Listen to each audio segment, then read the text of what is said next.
na ye enkranmantem ha sei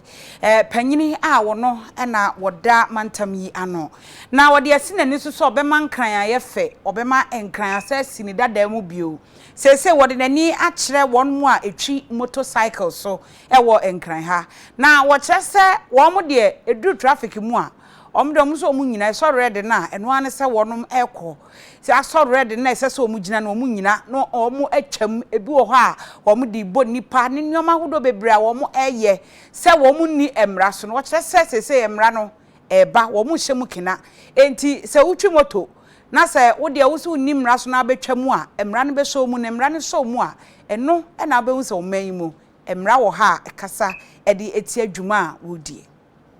Okada riders and ase motor riders nyaade wo mu di traffic nhihye so kura ebia baako bi pe na wonam ya kwane akwantempo so a wobehunu se traffic na so kura no wo mu di mirika no wo mo sene no onumonyafo en report a woni yenkramanta musuafo ene wode nsem we ekode ama mo se enje bia na saade no ni nyina no etu obaba betwa se wo ye okada rider no waye wadwene se bia wode asoden ebebu eye traffic regulations no so no ene omo baba becheche safo ni nyina enti omo mo ani na ho no pa na wode nsem we nyina etudwa ebra wo che Japan for ebo modern edi motorcycles be semiensa ekokwo che wo mo so wo nye no ntimi fanye adwuma na ntimi mboa mankramante mu nsanye adwuma bi mu en wode ensemi etu edwa president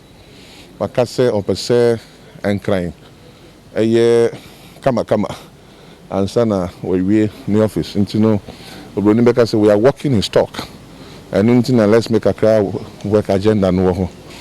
ampa motorbike sabe ebeboa yen esanse enche REGSEC yeshia na wo mototo niama ebia be na otwemiensa ne announce ekwan a motofo a wo enkran hayi wo mo nso sabe wo mo de traffic no be adwuma kakra enye okada sab ne yeka na emu yeka se wo moto a ko register ensure no she helmet odu traffic mu a eso red agina sani amano ye wie no na chese motorbikes yi ye de be ma law enforcement agencies no na omo de adwuma enti agina no anyina agya we de obetumi chesu na chese wono agina ho ogina ho a na oni omo edi nkomo na hwe de be enti no ye be san fa kwanya so na ye de atro Ghana manim omo ahwe se Japan Motors ene won be adoye ebi susu epese boa no mfamra nyensu ntumi fanye adwuma na enkran emfa ne tuma pa emfra Executive Director de Japan Motors Nuhad Kamoni echire mu die nti a womaye omadwene se wo mu de chitapa ebeta regional minister no echi ama no etimi aboa mankranso afa ne tuma pefre yie ewo na huni die ensemu no. One, to regulate the use of motorcycles and the users of motorcycles here in Accra. I mean, the fact that we sell motorcycles, when somebody tells you that, that's already a goal.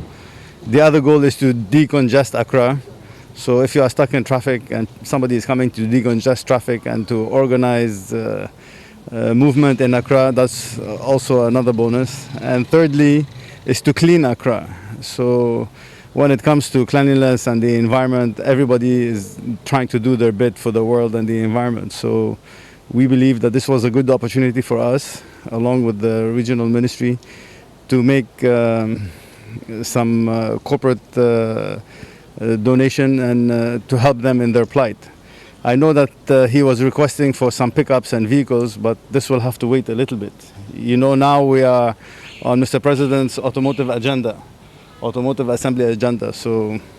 hopefully by the end of the year, we will start producing our Navara pickup here, and then maybe we can talk.